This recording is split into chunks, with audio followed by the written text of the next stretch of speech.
Al parecer ella les había contado que nos alcanzó a ver y cómo nos habíamos burlado de su desdicha. A pesar de las burlas con mis amigos, para mis adentros era incapaz de confesar lo que sentía por Valentina y me hacía el despreocupado e indiferente frente a ellos para que no sospecharan mis verdaderos sentimientos hacia ella. Los días de vacaciones se fueron muy deprisa entre juegos de fútbol en la calle, toreando autos y tertulias nocturnas en el portal de mi casa, donde nos reuníamos a conversar de cuánta tontería se nos ocurría. Y así llegó la primera semana de clases, nuevamente la rutina de madrugar y caminar hasta la parada de buses.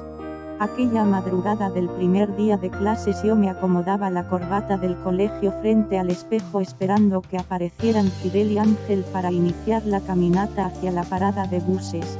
Me acicalaba el cabello, me apretaba los granitos de acné de la cara. Por fin aparecen, ya vámonos o no llegaremos a alcanzar el autobús, les dije. Pero aquella mañana había algo distinto en el ambiente que no había notado. Algo no era igual a las madrugadas del año pasado, y cuando estábamos saliendo del portal de mi casa me di cuenta que era. La luz del balcón afuera de la puerta de la casa de Valentina estaba encendida cuando en las madrugadas del año anterior siempre estaba a oscuras.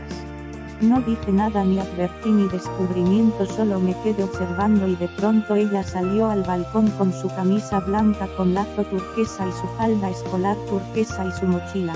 Tenía un abrigo de lana color rosa puesto sobre su espalda, pasando los brazos del mismo por su cuello como bufanda.